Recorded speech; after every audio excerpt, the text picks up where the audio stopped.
নমস্কার। আজকে আপনাদের ২১তম ও ২২তম অধ্যায় বলে শোনাচ্ছি। একাদশ দিনে যুদ্ধের দ্রোণের হাতে পঞ্চাল বীর, ব্যাঘ্রদত্ত ও সিংহসেন সহ অনেক সৈন্যই নিহত হলো। দ্বাদশ দিনে ত্রিগর্তরাজ, সুশর্মা, সত্যরথ, সত্যবর্মা প্রভৃতি সংসক সপ্তগণ অর্জুনকে আক্রমণ করে।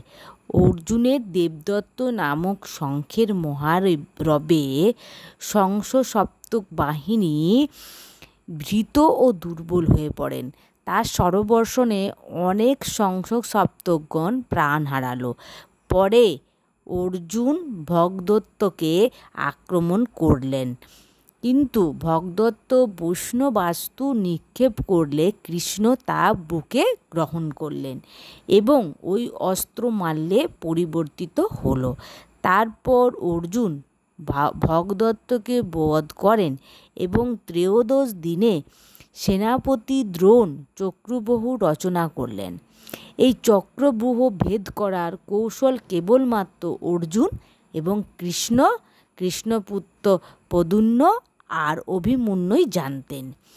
অর্জুন সংসপ্তক বাহিনীর সাথে যুদ্ধে ব্যস্ত এবং প্রদ্যুম্ন অন্যত্র যুদ্ধে রত, তাই কেবল অভিমন্যুই রইলেন চক্রব্যূহ ভেদ করার জন্য।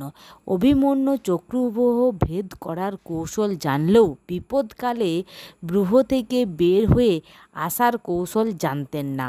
যুধিষ্ঠির ও ভীম অভিমন্যুকে বের করে আনবেন এমন প্রতিশ্রুতি দিয়ে তাকে চক্রব্যূহে ভেদ করার জন্য পাঠালেন।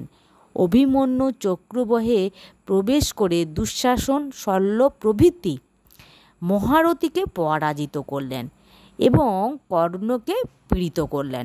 অভিমন্যুর পরাক্রমে কৌরবদের অসংখ্য সৈন্য নিহত হলো। তখন দুর্যোধনের নির্দেশে দ্রোণ, কৃপ ও কর্ণ, অশ্বত্থামা, বৃহদ্রথ ও কৃতকর্মা এই ৬ জন একসাথে বালক অভিমন্যুকে আক্রমণ করলেন। যুদ্ধের নিয়ম ভঙ্গ করে কাপুরুষের মতো নিষ্ঠুরভাবে তারা অভিমন্যুকে হত্যা করলেন। কিন্তু ধৃষ্ট, দ্রোণ, দ্রুপদ, শিখণ্ডী, যুধিষ্ঠির, ভীম প্রভৃতি পাণ্ডবগণ অভিমন্যুকে রক্ষা করতে এলে চক্রব্যূহের দ্বার রক্ষক জয়দ্রথ তাদের বাধা দেয়।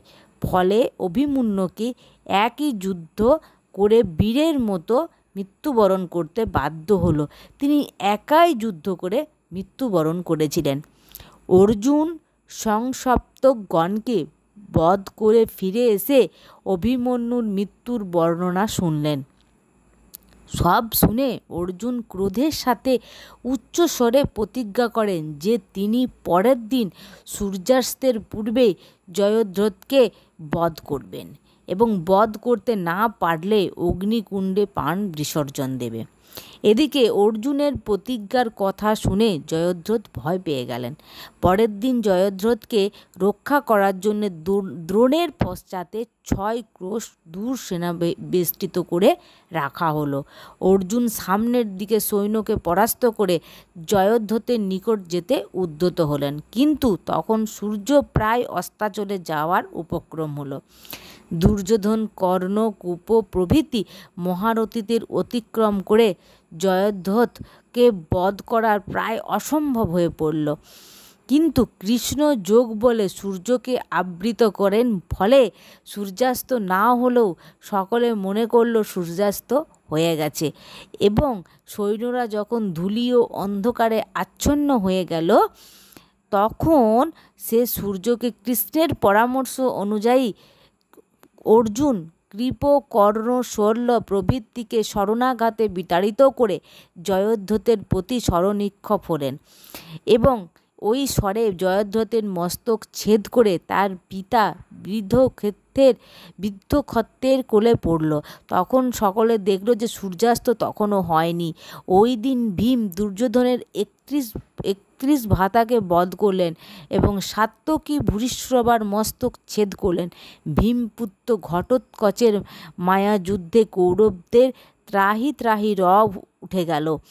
কিন্তু এই যে মৃত্যুবরণ তারা কিন্তু মেনে নিতে পারেননি এবং অগত্যা কর্ণ ও অর্জুনকে বধ করার জন্য তুলে রাখা ইন্দ্র প্রদত্ত বজ্রয়ন্তী শক্তি নিক্ষেপ করলেন। শক্তির আঘাতে ঘটোৎকচ মৃত্যুবরণ করলেন, কিন্তু মরার আগে সে বিশাল আকৃতির দেহ নির্মাণ করেছিলেন এবং বিশাল আকৃতির দেহ ভূপাতিত হওয়ার ফলে কৌরবদের একাংশ পিষ্ট হয়ে তিনি মারা গেলেন।